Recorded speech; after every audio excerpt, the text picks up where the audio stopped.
Hi, my name is Thomas. Welcome to Cheeky Kokako for another miniatures video.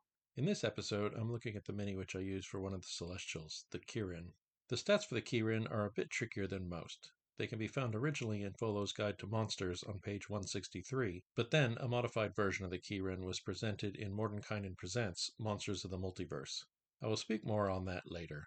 For my Ki-rin mini, I chose the one found in WizKid's Fangs and Talons set of booster boxes, where it is miniature number 33 from a set of 45. The WizKids booster box sets are all pre-painted miniatures which you buy booster boxes of, and you're never sure which minis you will get in each box. WizKids has two main lines of these blind booster boxes, and I'll put a link in the description to a site that has photos of all the miniatures for each set.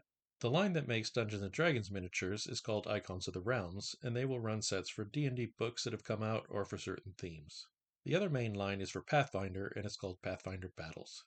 Each booster box will have around 4 minis inside of it, and each complete set will usually have around 40 to 50 unique miniatures in total. The more boxes that you buy, the more likely it is that you will get all of the minis, in theory. In practice, some miniatures are more common than others. Each mini has its name and a number stamped on the bottom of its base.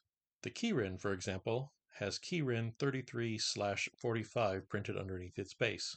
That means there are 45 unique minis in the Fangs and Talons set which the Ki-rin came out of, and the Ki-rin is number 33. In addition, it gives us an idea of the rarity of the mini.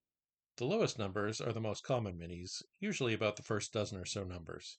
Uncommon minis are a little more rare and will be the next dozen or so numbers. Rare minis make up the rest of the numbers and are less common than the uncommons as expected.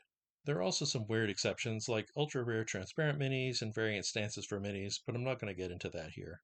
So anyhow, this means the Ki-rin is either uncommon or rare, as it has a fairly high but not ridiculously high number. What does this mean, realistically, for people wanting to get the whole set?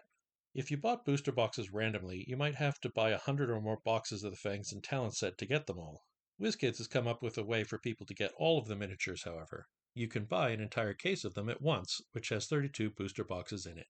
They pack them in such a way that each case theoretically has at least one of each mini in it, although it is not guaranteed. Mistakes sometimes happen, and for a few of the sets, like Rage of Demons, there are too many minis for a case to include them all. But most of the time, buying a case will get them all. If you want to run a campaign for a certain book, buying a case of that book's minis might be the way to go.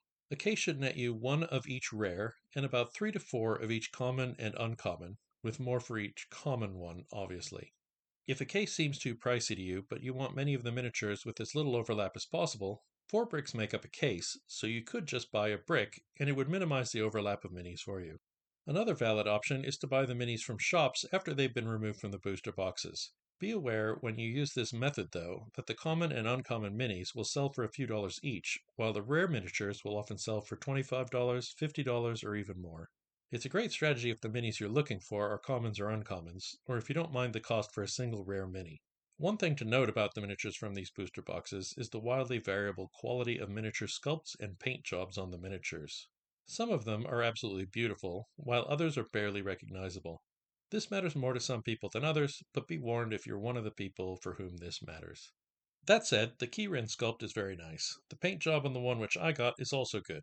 Not as good as if I'd painted it, and I'm a mediocre painter at best, but I'm not upset with it. There are miniatures which I got from booster boxes which are so bad that I plan to repaint them someday when all of my unpainted minis are painted.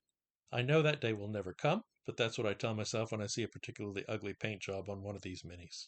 Now comes a trickier question, and the main reason why I'm doing these videos. Is the mini the right size? WizKids has a bad habit of sometimes putting minis in booster boxes and not putting the correct base size on them, which really irritates me since I'm using these minis on a battle map, and if they're the wrong size, it really messes that up. So here's the thing about the Ki-rin. Wizards of the Coast gave the original Dungeons & Dragons 5th edition stats for the Ki-rin in Volo's Guide to Monsters. In that book, the Ki-rin is listed as being a huge creature. When Wizards of the Coast published Mordenkainen Presents Monsters in the Multiverse, they went through and altered the stats for some of the creatures which they had earlier published, and the Ki-rin was one of those. One of the things which they changed about the Ki-rin was its size, as they downgraded it to a large creature, which is really annoying since my Ki-rin miniature is on a huge base. The simple solution for me is to ignore the newer stats and keep using the older Ki-rin stats in miniature, and that is what I do. Ki-rins are popular with certain players after they reach a high level for a very specific set of circumstances. 17th level bards, warlocks, and wizards have the ability to cast true polymorph. In parties without either a cleric or a druid, or where the cleric or druid died in a troublesome manner. Sometimes you want to cast True Resurrection for its ability to turn undead folks back into alive people, as well as bring back dead people where the body no longer exists. With True Polymorph, a 12th or higher level PC can be polymorphed into a Ki-rin, which can then cast True Resurrection. It's a clever workaround, but one which got nerfed in the newer Monsters of the Multiverse when the True Resurrection spell was removed from the Ki-rin spells.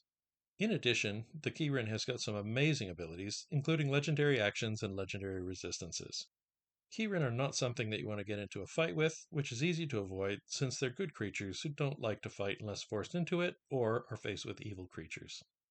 As usual, for scale, Inchy Mc25mm Sin the Stork is 1 inch tall from the bottom of its base, while the Summer Eladrin mini will give an idea of the scale alongside an average human-sized mini. If you're looking for links to the minis in this video, you'll find them in the description. So that pretty much covers this miniature. I hope you found this video useful while looking at finishing your Dungeons & Dragons miniature collection, and if you have miniatures that you use and like for Ki-rin for your game, let us know what they are in the comments, as well as what base size they are, since I don't have a Ki-rin with a large size base. I'm assuming that the 50th anniversary ones likely have large bases, but assuming that WizKids will release miniatures with the appropriate base sizes will result in occasional disappointment. Definitely share with us if you bought a miniature and it didn't work for some reason. Please tell us which minis they are and why they were a problem so others don't buy them. I'll catch you next time when I show you another miniature from my collection. Until then, this is Thomas for Cheeky Kokako.